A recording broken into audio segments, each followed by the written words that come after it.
All right, ladies and gentlemen, go ahead and have a seat. My name is Commander, and I'm here to brief you on. Oh, wait a minute.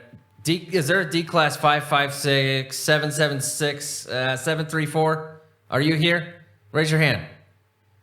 Okay, you're to be excused. I want you to join Sergeant Kelly outside. Just head out the door to your left. We need a replacement for group study on SCP. Look, I know you already partook in the study, but one of your previous group members had a bit of an issue regarding, well, his skeleton. You know the drill. Listen, if your skeleton starts getting itchy and you have a sudden urge to cut it out of your body, notify an 005 immediately. So, yeah, go ahead and do that. Yeah, I'm sure you'll be back. Just don't make any, well, you know the drill. All right, what we're looking at today is SCP-1012, Object Class KETER. Special Containment Procedures. The Foundation has implemented protocols to cancel or to reduce the risk of generation of 3 of the 5 constituent sound tones that comprise SCP-1012, frequency B and frequency D. Frequencies B and D are, respectively, the antiphases of frequencies B and D. These antiphase frequencies cancel frequencies B and D, respectively, within the range of the broadcast. The Foundation operates sound detection and active noise cancellation broadcast devices in 36 locations worldwide, which continually monitor for frequencies B and D and, when appropriate, broadcast cancellation signals at frequency B or D. Additionally, the Foundation has arranged for most of the world's electroacoustic transducers to monitor for frequencies B and D and, when necessary, broadcast frequencies B or D. This will make sense in a minute.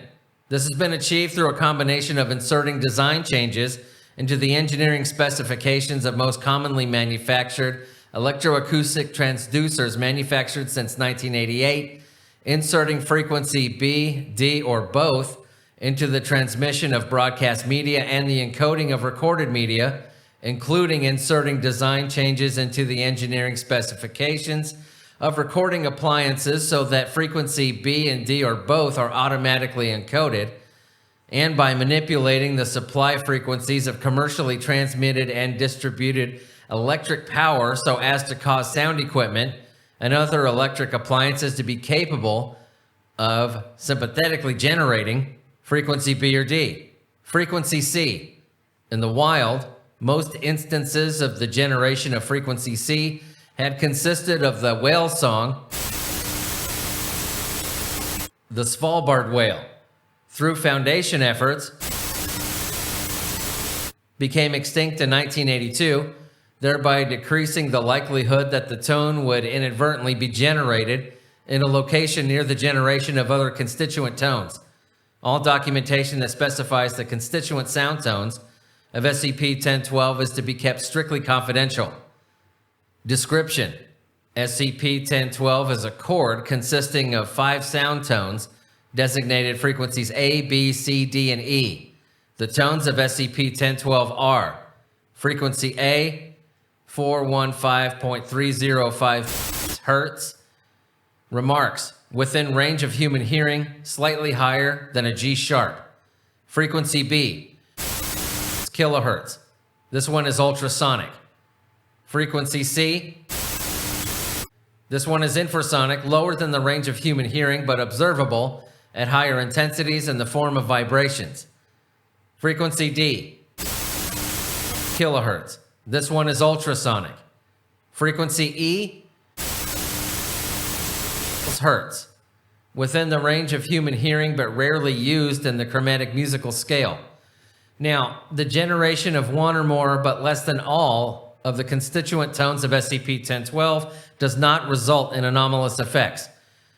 The simultaneous generation of all 5 tones of SCP-1012 for a duration exceeding a few seconds affects the resonance of certain subatomic particles within range, causing them to disintegrate into their constituent elementary particles.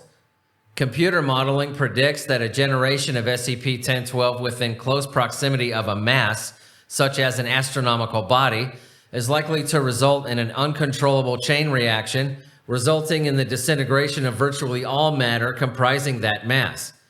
According to the model, Once such a chain reaction is initiated, it'll continue to progress whether or not the tones of SCP-1012 are continuing to be generated until all available mass is affected. This is a CK class scenario. Proposals to use SCP-1012 or a modified version as a defense mechanism against hostile extraterrestrial threats, including SCP-1548 and SCP-2838, have been rejected due to the potentially disastrous side effects of SCP-1012 testing.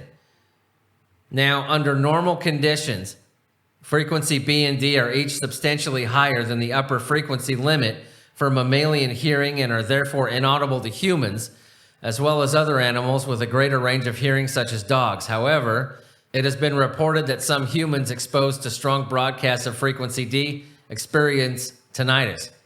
Under certain atmospheric and geological conditions, such as those prevailing in Taos, New Mexico, and Bristol, UK, yes, I'm talking about the hum, the broadcast of frequencies B or D may be audible. Additionally, certain models of fluorescent lighting tubes and cathode ray tube televisions emit audible tones in sympathetic resonance with frequency B or D.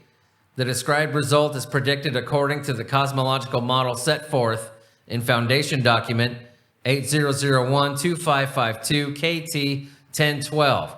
Laboratory testing of the model is prohibited. All right, ladies and gentlemen, that was SCP-1012. You're dismissed.